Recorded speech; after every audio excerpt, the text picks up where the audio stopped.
I never thought I'd reach this point. The doctors have given me only a few months to live, and the pain is constant. However, the fear I've felt for so many years has finally begun to fade. My name is Elizabeth Carter, and I worked for NASA from 1957 to 1969. For years, I've kept a secret that has consumed my soul, a secret so dark and macabre that it has haunted me every night. Life at NASA wasn't easy. I was a woman in a male-dominated world, and every day I had to prove my worth. Despite the challenges, my passion for space exploration kept me going. I worked on various projects, but none was as important as the Phantom 1 mission. Although hardly anyone has heard of it, the world celebrates the Apollo 11 moon landing, humanity's great feat. But what people don't know is that mission was a farce, an elaborate lie created to hide the horrors that 2 astronauts discovered on the moon during the Phantom 1 mission. That secret mission never reached the public's ears, and the few of us who knew the truth were forced to keep silent under threats of death. I remember the day everything changed. It was June 20th, 1969, just before Apollo 11 took off. Phantom 1 was sent on a secret mission to ensure there were no anomalies on the lunar surface that could be captured during the televised transmission. What the astronauts found on that mission still leaves me struggling to find words to describe it. Today, as I face the end of my life, I feel the need to release this burden. I can't take this secret to the grave. The truth must come to light, even if it means consequences I've feared for so long. I'm ready to tell my story, ready to reveal the dark and macabre secret that NASA has hidden for decades. The world deserves to know what really happened on the Phantom 1 mission, and I'm finally free from fear to speak. The Phantom 1 mission was conceived in absolute secrecy. In the official documents, there is no mention of it, and only a few high-ranking officials at NASA and the military knew its true purpose. The idea was simple but crucial: to ensure that the moon, the jewel of the space race, was free of any anomalies before Apollo 11's televised moon landing. Nothing should ruin the image of American greatness. The mission commander was Captain John Reed, an experienced astronaut with nerves of steel and unwavering determination. By his side was Lieutenant Mark Hawkins, a brilliant young man with a more volatile temperament. The spacecraft, christened Phantom 1, was an advanced lunar module equipped with cutting-edge technology for exploration and analysis. From the start, everything was planned with surgical precision. Preparations began months before liftoff. Reed and Hawkins underwent intense training and tests, while the ground support team worked tirelessly to ensure everything was in perfect condition. The day of the launch, June 18, 1969, was marked by palpable tension in the air. Only a handful of people knew that Phantom 1 was going to precede Apollo 11. In the control room, faces were serious. NASA Director Dr. William Parker was in charge of the mission. His stern gaze and voice left no room for doubt. "Remember, this mission is of the highest confidentiality. Anything you find up there must be reported immediately and remain in absolute secrecy," Dr. Parker instructed, his voice resonating in the control room. Reed and Hawkins, already inside Phantom 1, nodded through the communication screen. The engines roared, and within seconds the spacecraft took off, leaving Earth's atmosphere behind and entering the vacuum of space. The journey to the moon was quick and efficient, the result of years of technological advancements and a team dedicated to excellence. As they approached the lunar surface, communication with the control room became more tense. Reed and Hawkins prepared for the moon landing, reviewing each system and ensuring everything was functioning correctly. Finally, on June 20th, Phantom 1 touched down in the Sea of Tranquility, the same site where days later Apollo 11 would make history. "Mission Control, this is Phantom 1. We have landed. Proceed with the exploration as planned. Remember, Any anomaly must be concealed at all costs, Dr. Parker responded. The secret mission had a single objective: to ensure that the Apollo 11 landing transmission wouldn't reveal anything unexpected. Beginning our meticulous inspection. Mission Control, this is Phantom 1. We're starting our exploration of the lunar surface, Reed announced as both astronauts took their first steps in the Sea of Tranquility. Roger that, Phantom 1. Maintain constant communication, Dr. Parker replied from the control room on Earth. With each step, Reed and Hawkins scrutinized the terrain for any anomalies. The first hours of exploration were routine, consisting of collecting soil and rock samples. However, as they ventured further into the lunar plain, something caught their attention. In the distance, a metallic structure half buried in a nearby crater. "Hawkins, do you see that?" Reed asked, pointing towards the shining object. "Yes, I see it. It looks, I don't know, like something that shouldn't be here," Hawkins replied, his brows furrowed inside his helmet. Both advanced cautiously towards the crater. As they approached, they realized it wasn't just a simple rock or debris. It was a spacecraft, one that clearly wasn't of human origin. Its shapes and materials were completely alien, with unknown inscriptions and an architecture that defied all earthly logic. "Mission Control, this is Phantom 1. We've found something incredible. It appears to be an alien spacecraft," Reed reported, his voice tense. The communication went silent for a few seconds before Dr. Parker responded. "Copy that, Phantom 1. Proceed with extreme caution, document everything, and maintain live transmission." Reed and Hawkins moved even closer, illuminating the spacecraft with their flashlights. The metallic structure was partially destroyed, as if it had endured a devastating impact. They decided to enter through a crack in the hull. Inside, the air was cold, and the silence was sepulchral.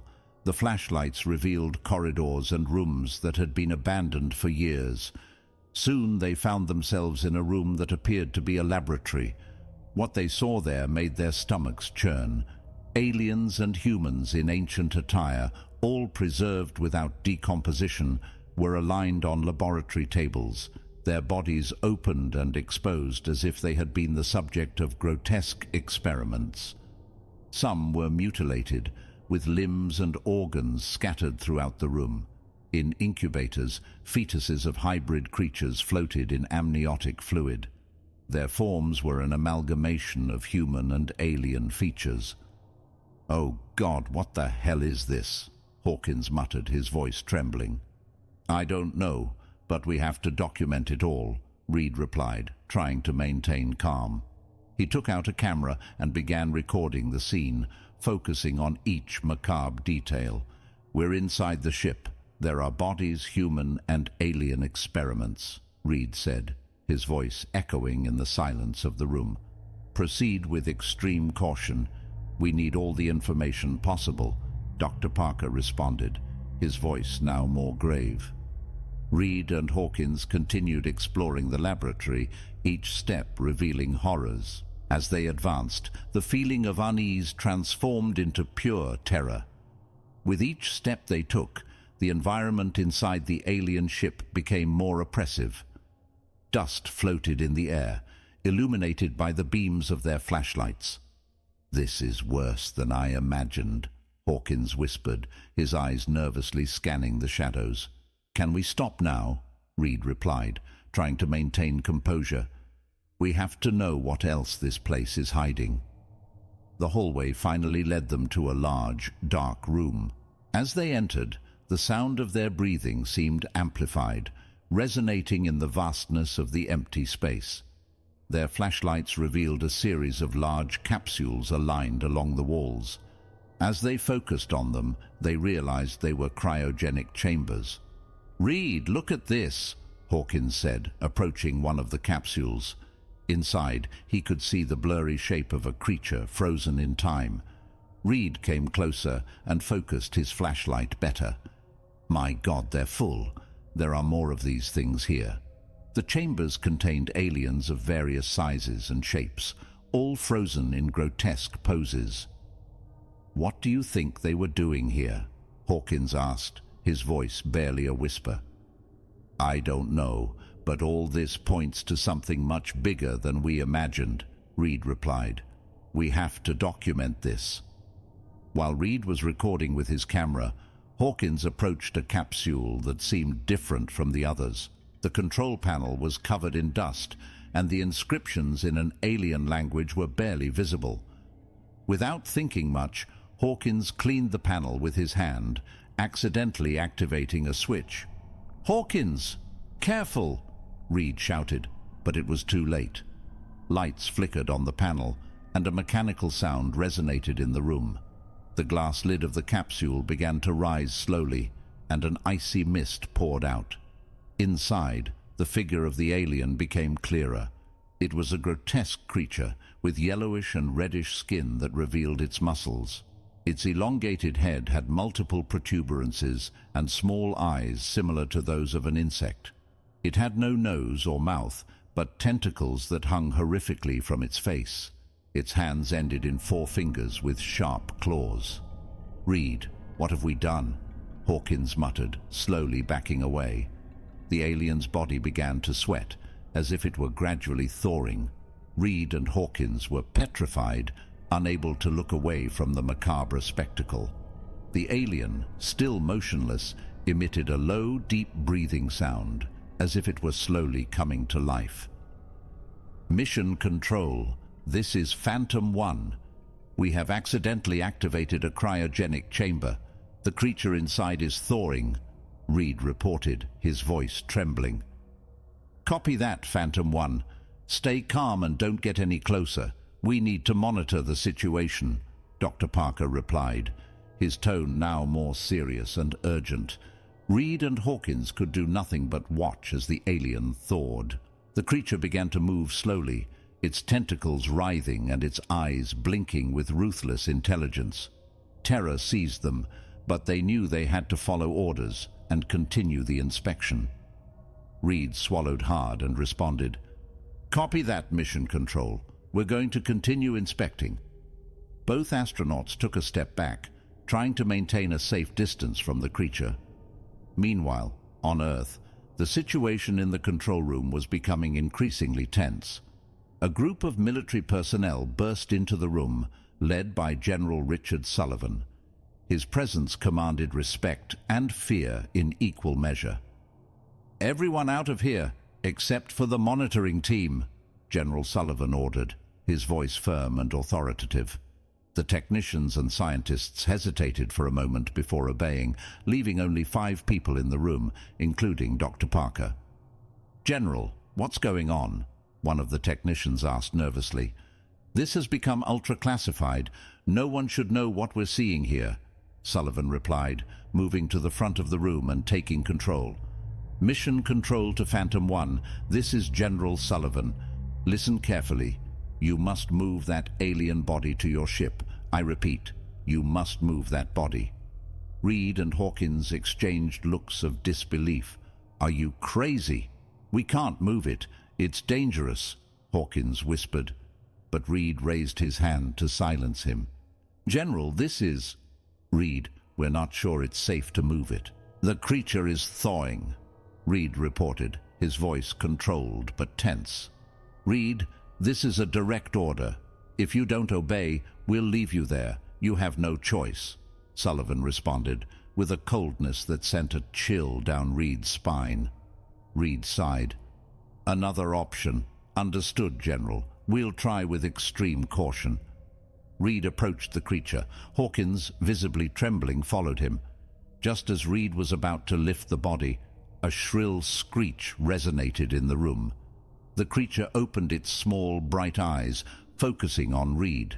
Before he could react, a tentacle shot out and wrapped around his arm. Hawkins screamed, backing away. "Music!" Instinctively, Reed was paralyzed, his eyes wide open. The creature emitted a guttural sound, and suddenly Reed stood still, his head bowed. Hawkins tried to call him, his voice broken by panic. "Reed, we have to get out of here! Come on!" But Reed didn't respond. After a few seconds of unbearable tension, he slowly raised his head. His eyes were completely white, lifeless, and from his mouth came a voice that didn't belong to him. "You must not do this." Hawkins backed away, his mind struggling to comprehend what he was seeing.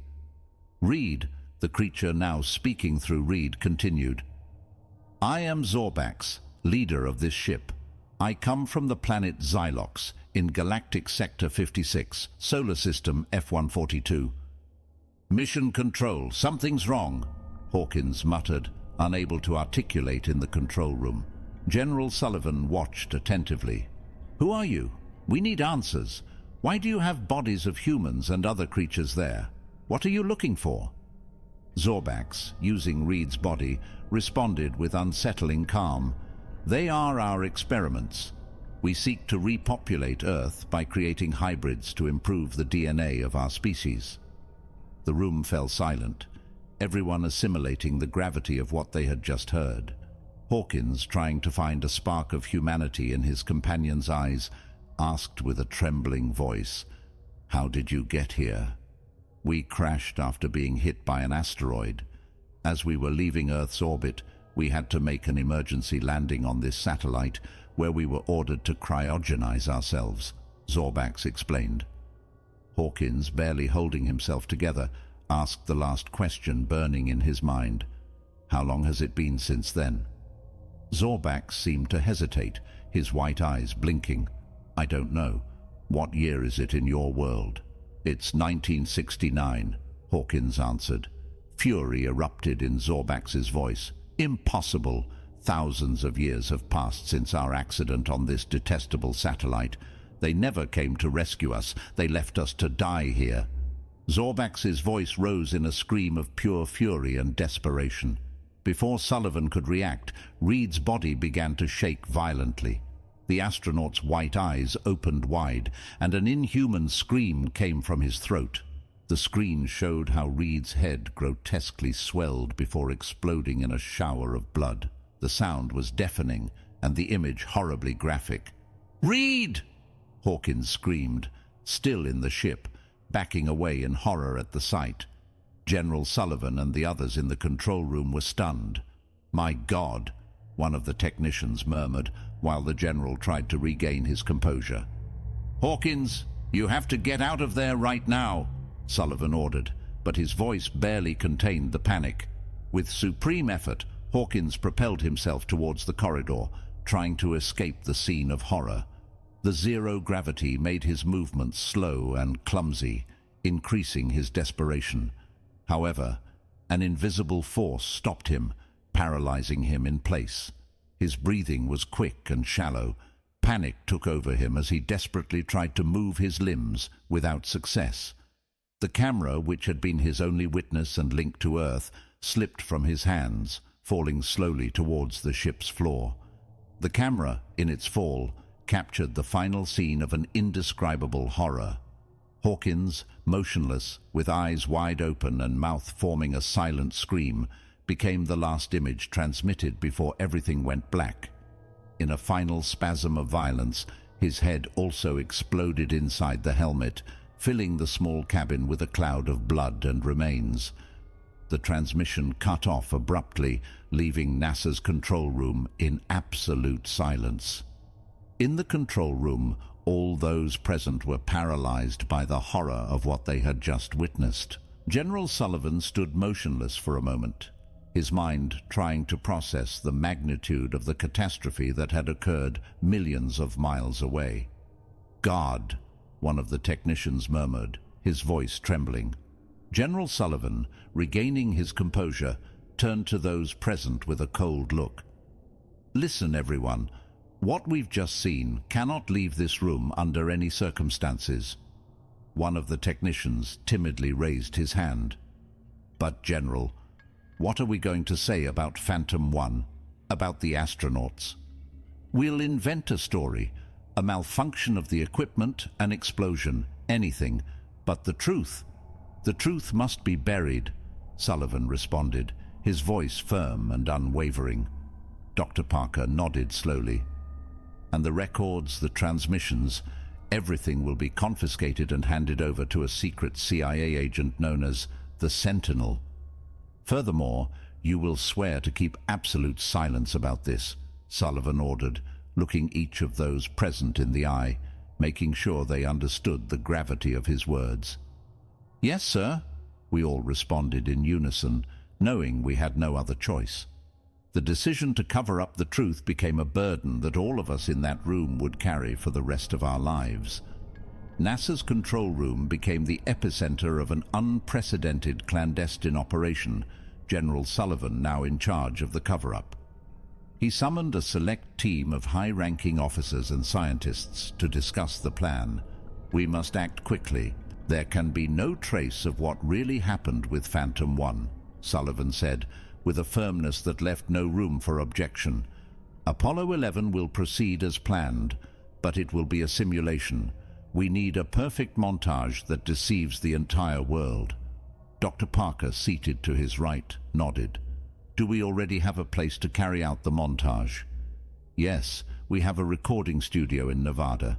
It's isolated and secure enough," Sullivan replied. "The production team is already on their way. We have to recreate every detail of the moon landing so that there are no doubts." The recording studio was transformed into a lunar landscape with meticulous precision. Technicians, engineers, and special effects experts worked tirelessly to ensure everything was perfect. The rocks, the dust, the lunar module.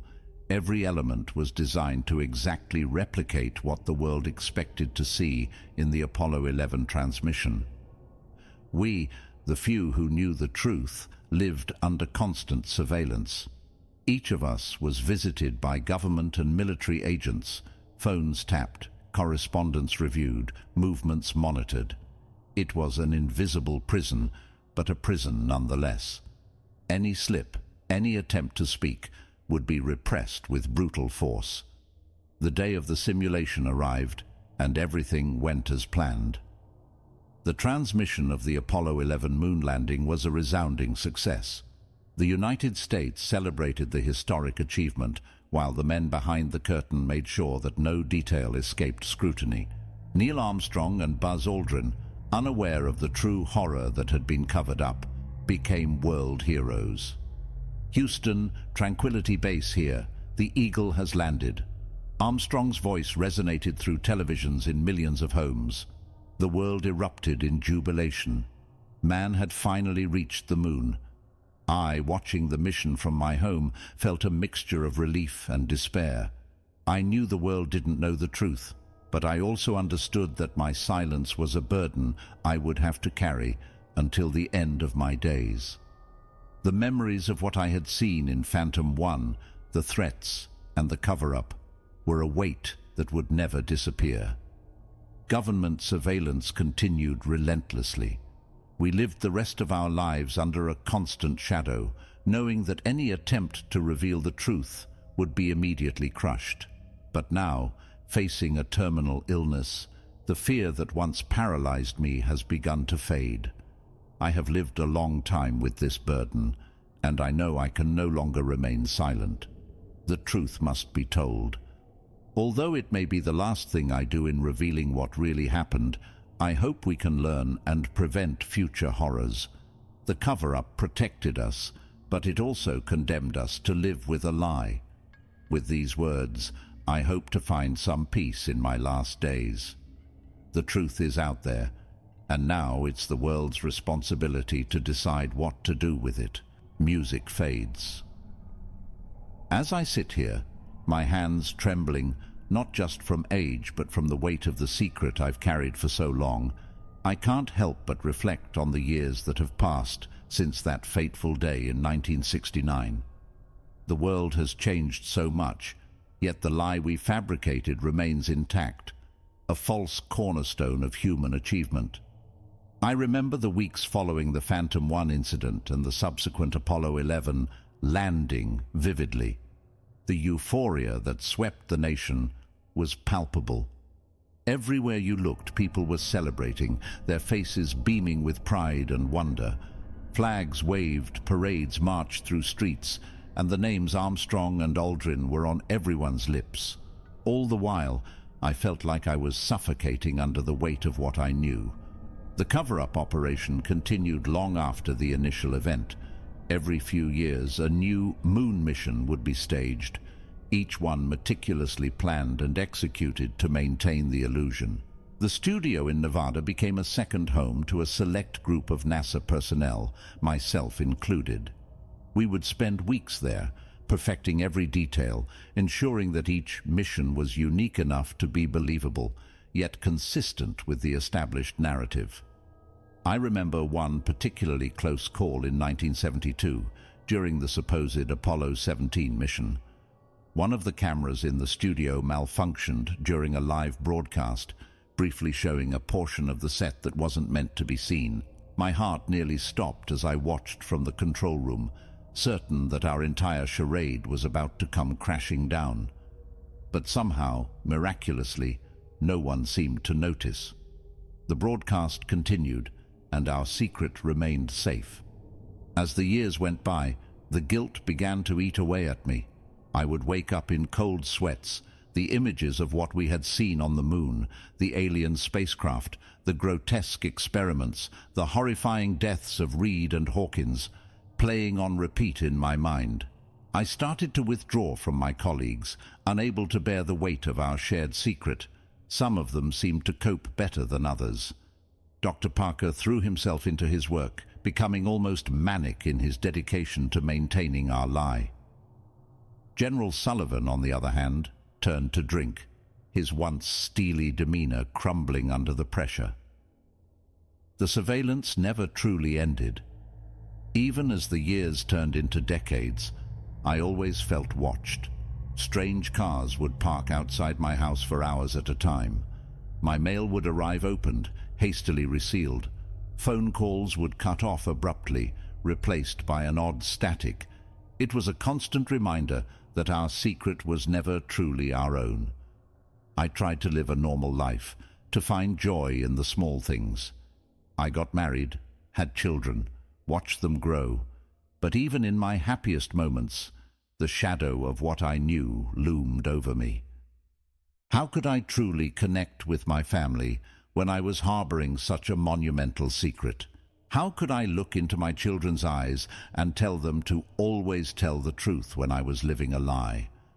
As the world changed around us, our secret became both easier and harder to keep. The advent of the internet and the rise of conspiracy theories provided a strange sort of cover. Our truth became just another wild claim in a sea of misinformation. Yet at the same time, the increased scrutiny and the ability for anyone to analyze and share information made me constantly fear that someone would uncover the truth. I watched as private space companies began to emerge, each one inching closer to the moon. Every announcement, every launch filled me with a mixture of dread and hope. Part of me wanted them to succeed, to finally uncover the truth and free me from my burden. Another part of me was terrified of what might happen if they did. Now, as I near the end of my life, I find myself grappling with the consequences of our actions all those years ago. We thought we were protecting humanity from a truth it wasn't ready to face. We convinced ourselves that the lie was necessary, that it would preserve the peace and unity that the moon landing had inspired. But at what cost? The alien presence we discovered on the moon, what became of it? Did our government continue to study it in secret? Are there others out there waiting, watching? And what of the families of Reed and Hawkins? They were told their loved ones died heroes, victims of a tragic accident. They've lived for decades believing a lie, robbed of the true nature of their sacrifice. As I write these words, I'm acutely aware of the risk I'm taking. Even now, even after all these years, I fear the consequences of speaking out. But I can no longer remain silent. The truth, no matter how terrifying, must be known. To whoever reads this, I beg you to understand. We were young, scared, and felt the weight of the world on our shoulders. We made a choice, one that I've regretted every day since. But now, I choose differently. I choose the truth. I don't know what will happen once this information is out in the world. Will I be branded a traitor, a lunatic? Will anyone even believe me? But I know that I can't take this secret to my grave. The world deserves to know what really happened on the moon, what we found there, and the lengths we went to keep it hidden. To my family, I'm sorry for the burden this may place on you. To my colleagues who shared this secret, I hope you can find it in your hearts to forgive me. And to the world, I hope this truth, however difficult, can lead us to a better understanding of our place in the universe. As I finish writing this account, I feel a strange mix of terror and relief. The secret that has weighed on me for so long is finally out. Whatever comes next, I face it with a clear conscience. The truth is now in your hands. What you do with it is up to you. Music swells. In the days following my decision to reveal the truth, an eerie calm settled over me. It was as if the universe itself was holding its breath, waiting to see what would happen next. I had arranged for this document to be released to multiple news outlets and online platforms simultaneously, ensuring that it couldn't be easily suppressed. Now, all I could do was wait. The response was swift and overwhelming. Within hours of the release, my phone began ringing incessantly. Reporters camped outside my home, their cameras flashing like strobe lights in the night. My inbox flooded with messages, some supportive, others accusatory, and many simply confused and seeking answers. As expected, the official response was one of denial. NASA issued a statement dismissing my claims as the confused ramblings of an elderly former employee. The government labeled me a conspiracy theorist, suggesting that my terminal illness had affected my mental state. But I knew the truth, and I knew that somewhere, in secure facilities and hidden bunkers, panicked meetings were being held to contain the fallout. My former colleagues reacted in various ways. Some reached out in anger, feeling betrayed by my breaking of our long-held pact. Others contacted me in secret, expressing relief that the truth was finally out. Dr. Parker, I learned, had passed away years ago, taking our secret to his grave. General Sullivan, now in his 90s, issued a terse no comment through his lawyer. The families of Reed and Hawkins were among the first to reach out. Their messages were a mix of gratitude and pain, thankful to finally know the truth about their loved one's fate, but devastated by the nature of their deaths and the decades of deception. I spoke with them at length, sharing every detail I could remember, hoping to provide some closure. As the days turned into weeks, the story refused to die down. Investigative journalists began digging, uncovering inconsistencies in the official Apollo mission records that supported my claims. Amateur astronomers and space enthusiasts pored over lunar photographs, searching for any sign of the alien structure we had encountered. The scientific community was thrown into turmoil. Debates raged in academic circles about the implications of my revelations. If true, it would rewrite our understanding of not just space exploration, but of humanity's place in the universe. Xenobiologists and astrobiologists came forward with theories about the nature of the alien beings we had encountered, their possible origins, and the purpose of their experiments. Politicians on all sides of the aisle called for investigations. Some demanded full disclosure of all space-related activities since the 1960s. Others warned of the dangers of revealing such sensitive information, arguing that it could lead to global panic or compromise national security. Religious leaders grappled with the theological implications of extraterrestrial life, especially one that had apparently been experimenting on humans. Some saw it as a challenge to long-held beliefs, while others found ways to incorporate this new reality into their faith. The conspiracy theory community, ironically, was split. While many embraced my story as vindication of their long-held suspicions, Others accused me of being part of an even grander deception. New theories sprouted daily, each more outlandish than the last. As for me, I found myself at the center of a storm I had unleashed but could no longer control.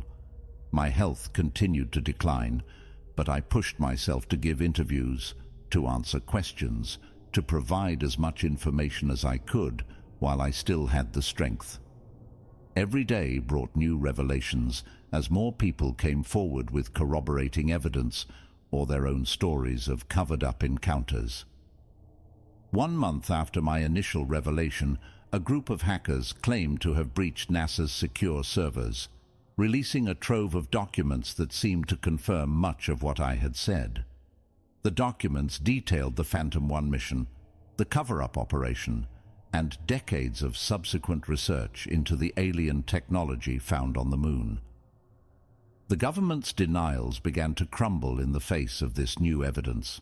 As public pressure mounted, the president finally addressed the nation in a somber televised speech.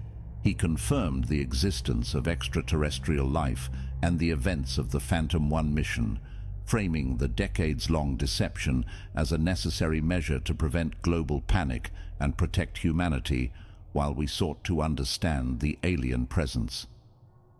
The aftermath of this confession was chaotic. Stock markets plummeted, then rallied as people realized the potential of alien technology. Religious attendance soared as people sought comfort and answers. Protests erupted in major cities, with citizens demanding full disclosure and accountability. In the scientific community, a new age of discovery began. With the truth now out in the open, researchers could openly study the alien artifacts and technology that had been hidden away for decades. Advances in various fields, medicine, physics, space travel, began to accelerate at an unprecedented rate. The United Nations convened an emergency session to discuss the implications of this new reality. Talks began about forming a global space defense initiative, as well as protocols for potential future contact with alien life. As for the moon itself, a new space race began. Nations and private companies scrambled to launch missions, each hoping to be the first to rediscover the alien base and unlock its secrets. The moon, once a symbol of human achievement, now represented a new frontier of mystery and potential danger. Through all of this, I watched from my hospital bed, my strength fading, but my resolve stronger than ever. I had done what I set out to do. The truth was finally known. The world was forever changed, for better or worse. In my final days, I received a visit from a young astronaut, part of the new generation of space explorers. She thanked me for my courage in coming forward, telling me that her mission to the moon would be launching in a matter of weeks. As she spoke of her hopes and fears for what they might find there, I felt a sense of closure. The torch had been passed. The next chapter in humanity's journey into the cosmos was beginning. As I dictate these final words, I can feel my time growing short. The world outside my window is a changed place, excitement and fear mingling in equal measure as humanity grapples with its new reality. I don't know what the future holds, what further secrets the universe might reveal. But I know that whatever comes, it will be faced with open eyes and the full force of human curiosity and resilience. To those who come after me, who will venture out into the stars, I say this: be brave, be cautious, and above all, be honest. The truth, no matter how terrifying, is always preferable to a comforting lie. Our encounter on the moon was just the beginning. What wonders and what horrors await us out there, I can only imagine. As for me, I go to my rest with a clear conscience, the weight of secrecy finally lifted from my shoulders. Whatever judgment history passes on my actions, I am content knowing that I finally did what was right. The truth is out there, and now so are we.